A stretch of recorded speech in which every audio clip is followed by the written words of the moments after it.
everyone. Hello, children. Welcome to the first week of Draw and Paint for Life. I'm so delighted that you're here. I've got something really special to show you.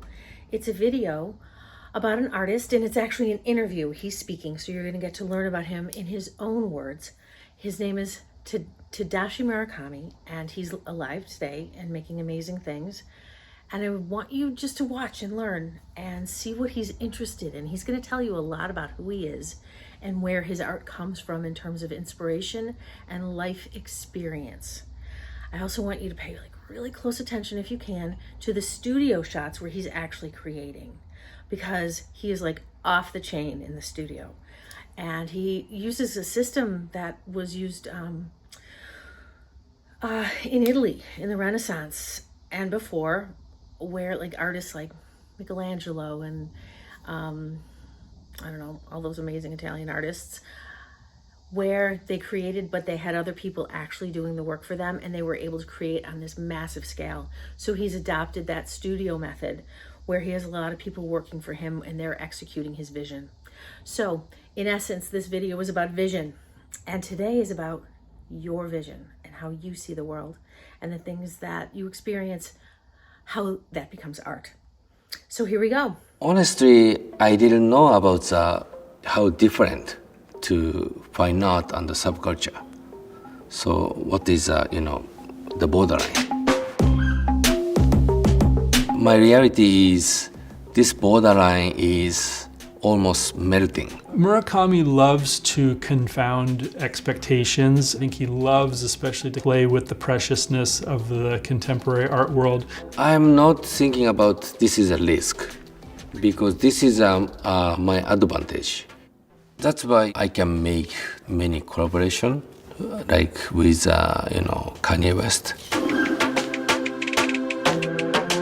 Murakami really was introduced to the kind of giants of Western contemporary art in the late 1980s. I was learning the Western contemporary art system, and I came to New York.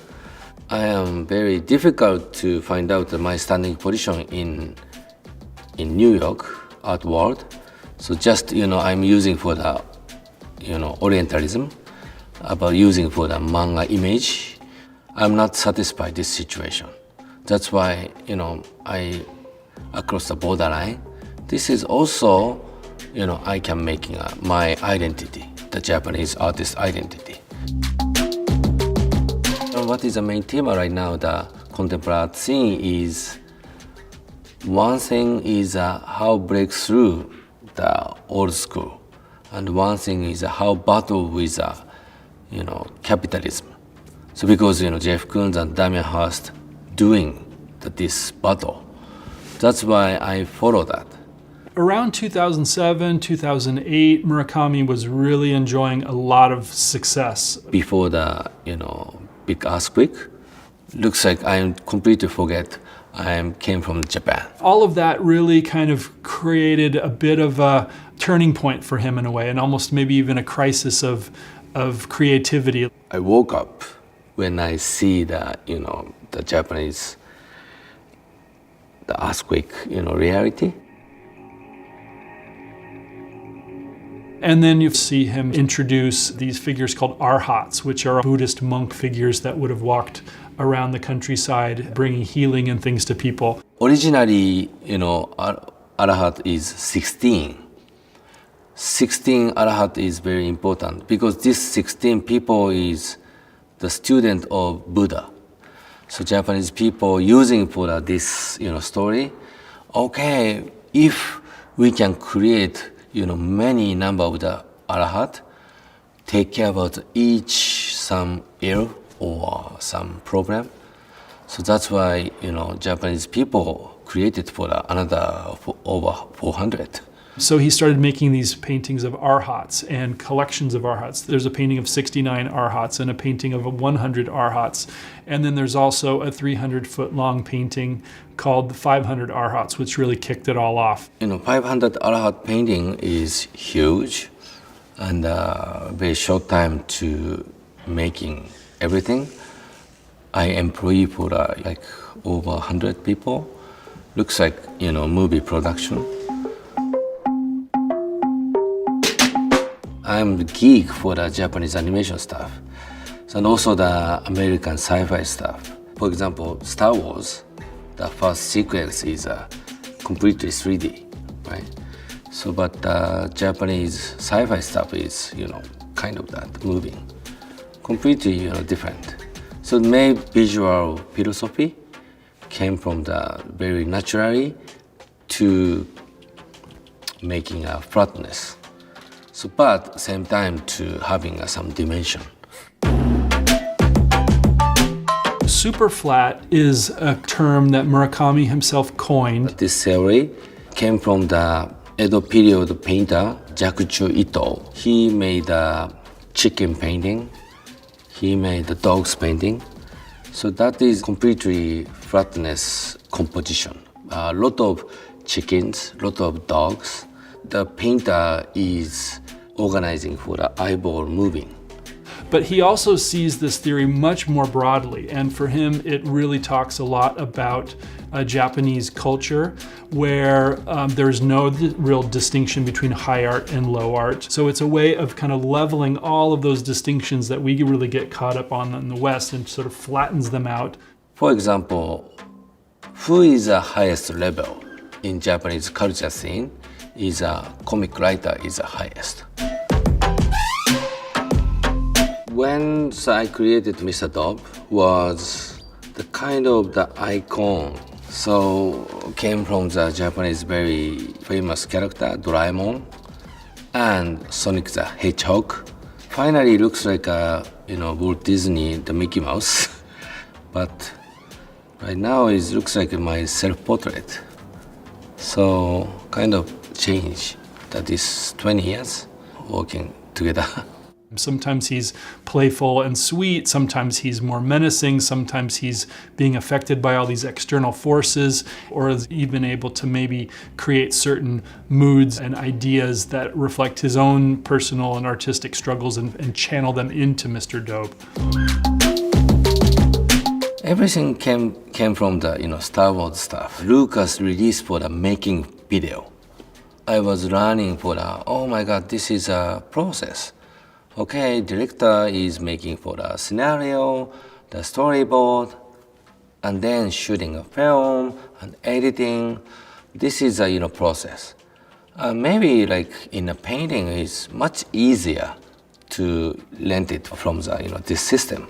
One of the things that makes Murakami's work so unique is the scale. I mean, there are very few painters working today that can get anywhere close to the scale of the works that he's making. And then when you start looking even more closely at them, there's this incredible detail to them. A single person working in their studio would never be able to accomplish this unless they were just planning on making, one or two paintings over a whole lifetime. I'm making for the small drawing, and the scanning, and I gave for my assistant making for the computerization, and the blow up, and the burning, and the silk screen, and checking, and I don't like that. I'm again for the making for the drawing, I giving, looks like a cycle. And then, finished up the painting. Oh, this is great, because this painting is emptiness. So what is the greatest art piece is, I thought, emptiness.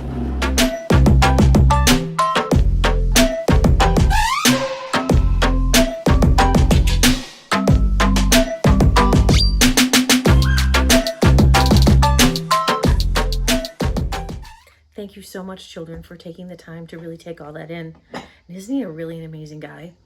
I love those studio shots and then him standing at the end, amazed at his own work and the meaning he assigns it. So today, I'd like you to think about how you perceive the world and what's important to you and how you bring that to your artwork. You know how he did that little Mr. Dob thing that over 20 years became like his persona, almost a self-portrait inside of his work, and how the earthquake in Japan influenced his work, where he was sending out through his paintings all these ideas of love and healing through art. This is something that artists have done for generations as well. It specifically makes me think about Claude Monet, the French artist, who painted following the First World War these massive rooms of water lilies in order to heal the human spirit. So, that being said, please remember that there are no mistakes. Whatever you create is perfect or in the process of becoming perfect and wonderful and miraculous. So please be so gentle with what you say to yourself as you create, and allow your ideas to gently unfold, knowing that your technical skills are building as you're creating. You're going to get better and better at drawing and at painting as you do it. So enjoy it, and let me know what it looks like. I know if I'm not in the classroom, I'll be there soon. And both Miss Gabby and Miss Katie are there, and they're there to encourage you and make sure you have whatever materials you need to bring your vision for your work to life. If you came into class today and you were like, I want to make this specific thing and it doesn't have anything to do with this, crazy Japanese artist that Miss Maureen is showing me, totally fine. Especially if you came in with something that you really wanted to make and you were waiting for this time to do it, please do. So enjoy it. Enjoy the act of creation. Thank you for making art. Your art is so important to the world. You bring brilliance and light with you wherever you go. So thank you, children, and have an amazing time. If you don't see what you need, ask your teacher or ask me if I'm in the classroom. All right, thank you. Bye. Have fun.